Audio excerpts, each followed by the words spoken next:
as freaky as it sounds. It's like... I thought there was a whole bunch of freaking...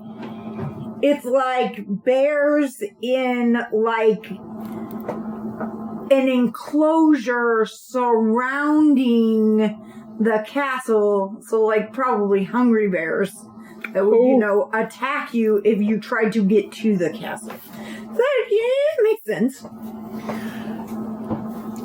Okay, go ahead. Sorry. That was the thing. I'm bearish on moats, so... Number 3. There are 5 temples in Kyoto, Japan? Kyoto? Yes. I thought that's what it was, because I've talked about Japan multiple times. Forgive me if I get this wrong, but I think one of the words, I don't know, means, I can't say it because I've heard the word before, but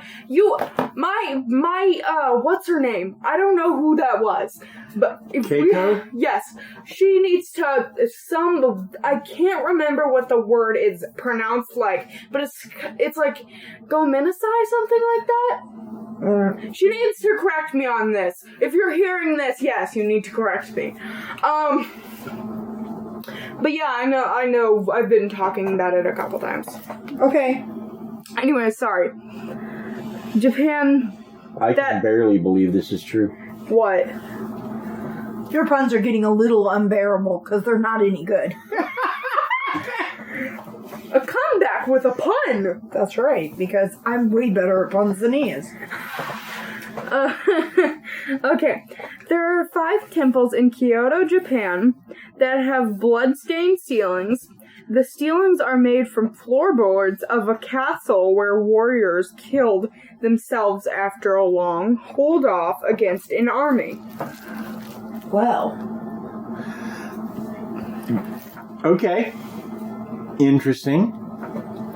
I think that has top one. Number 4.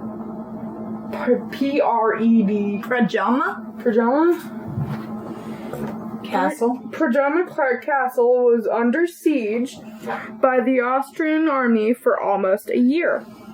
The castle lasted so long because it had a secret tunnel in the back that brought food to the castle. The siege ended only when the ruler died on the latrine after getting hit by a cannonball. The word that you just, is it Latrine? Yeah. Latrine. The bathroom. In other words, he was doing his business when he got struck by a cannonball, which is one of the funniest things I've ever heard of. Like, there's no good way to die in war, but that's probably one of the worst. That's funny. That's like in Disney movies funny. Yes. Although in Disney movies he wouldn't die, he'd just come out like his face would be all black and he'd be coughing up smoke. It'd be kind of cartoonish. Yeah. Horrible way to die. Dover? D-O-V-E-R. Dover. Dover Castle is the largest castle in England. There are over 3 miles of secret wartime tunnels snaking deep into the cliff. Many of these tunnels are still undiscovered. Wow. So maybe you'll find more creepy things in the tunnel. Wow. That's interesting because on an episode of Expedition Unknown with my hero, Josh Gates. Man crush! We had said that in a few episodes, so you can't even give a heck about it. Yeah, well, it's okay. But on one episode, he goes to Sherwood. He goes to Sherwood Forest, and he goes to the nearby city with the Sheriff of Nottingham. And he goes down to the Nottingham jails, which are connected to a series of caves. And that's how Robin Hood, or the character he was based off of, kept escaping the sheriff, is he found his way out of the jail through these caverns. Wow. Right. See, you can't even say that because the other day he was talking to me about the thing with the school he was teaching. I don't want to say the actual name because I don't want to give out any addresses or anything near us. But you can. I teach a class on introduction to podcasting. That's it. I teach a class for a community education program. But he was telling them about how I call out man crush when he said something about Josh Gates. And they laughed at that. And I was like, I'm going to do that in the next episode. Gotcha. If he says it. And he said it. So I see. I'm just doing my job. That's true. It's your job. And I was just telling the story because it tied in with castles, which you were doing such a good job with. You are. I'm very proud of you. So do you have more castle information? Actually, no, not this time. Alrighty. What a... Plus one addition. No, Aw, so not sad. this time. Sorry. Actually, if you count the first one, yes, it is. Okay. Gotcha. Because I said something about my school day. I said, fun fact. You did. You did. Thank you so much. That was wonderful.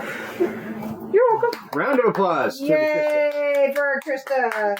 You want to know something with a fun fact about my school and my old school? What? Whenever somebody said round of applause, I used to think it said round of applause. Well, So I did this, but I was actually acting like a cat or a wolf while doing it. you're so silly. Crazy Krysta. But I love you. You know who I get it from? Me. You guys. Yeah. It's fair. She's not wrong. I'm not She wrong. is not wrong. I'm not wrong. She is never wrong. That's Well, a lie. now- I'm a person. Only people are wrong. So, are we ready to go into the Coral Castle? Well, we're ready to go to I don't Florida, want to at go least. in it, but we can look outside of it and read the instructions so we don't There's get hurt. instructions? Yeah, if you do the right passcode.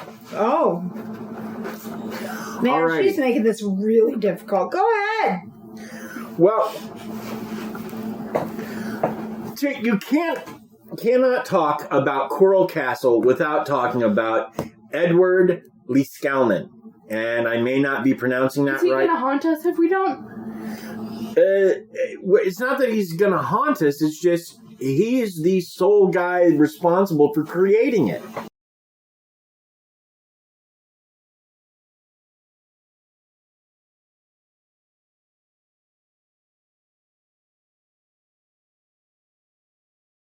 Several tons of stone that he moved himself to create the Coral Castle.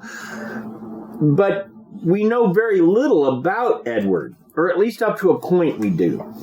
Edvard Leeskalnin, or in Latvian, because he was a Latvian person, his name was Edvard Leeskalnin, was born on January 12th, 1887.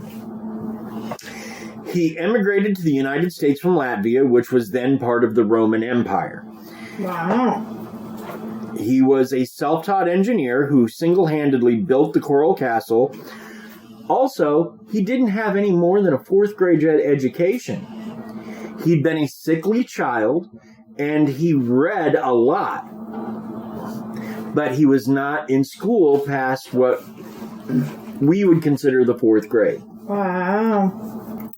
So, and it was the books he read as a child that he claimed gave him a lifelong love of knowledge and a yearning for it. Mm-hmm. It was also suggested that he might have learned stonemasonry from his father and practiced the craft in Latvia after coming of age. Now, in addition, Eastern Border podcast Krysta Anderson spoke on an episode of Astonishing Legends with two more of my heroes, Forrest and Scott, about Edvard. And he claimed Leeskalnin was a hot-headed young man in Russia, and he either killed or severely injured another man, which is also part of the reason he left for the United States. Now, I don't know how true that is. I don't know where Kristaps got the information, but surely... Whenever you say that name, I think you're going to talk to me. Because it kind of sounds... It does start off like crystalline. Yeah. Now, I don't know where he got that information, but the thing is that his life in Latvia is kind of a black hole. Right. We don't know much about it. Much the same as Rasputin's young life. If you remember our very first episode, there's just not a lot we know about his young life. So, well, I mean, back past a certain date, we have to remember that, you know, they didn't keep records like we keep records now, and even the things that they had to keep records, the pen or the ink and the paper that they used, they were different qualities and made of different things that disintegrated differently than things do now. Right.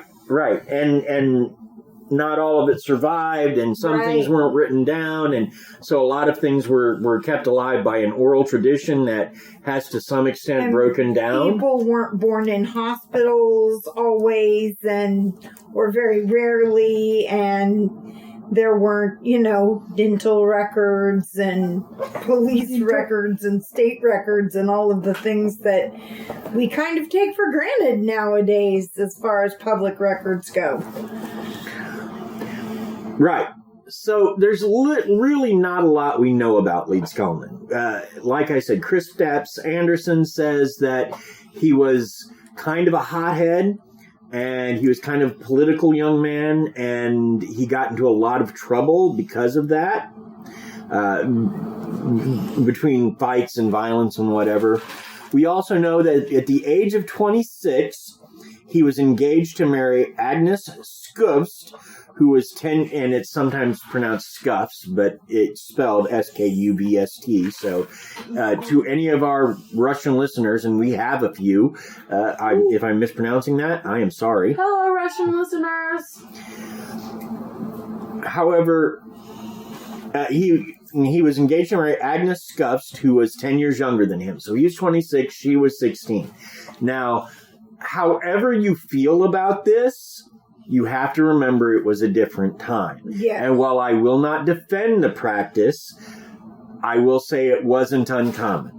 And I'm going to leave it there. Yeah. Now, if I don't care what time it is, if you're a 26-year-old trying to get with my 16-year-old daughter, even just trying to marry her, I'm going to punch you a lot. I'm just saying. The 6-year-old that is already dating? One, she's 14. Two, she's 15. And he is not anywhere near 26. Also, he's scared of me. So that goes a long way. So, anyway, the point is he was going to marry her. Now, on the eve of the wedding, she backed out. She decided not to go through with it, which... Yeah, I would neither. I would want to get to know the guy first.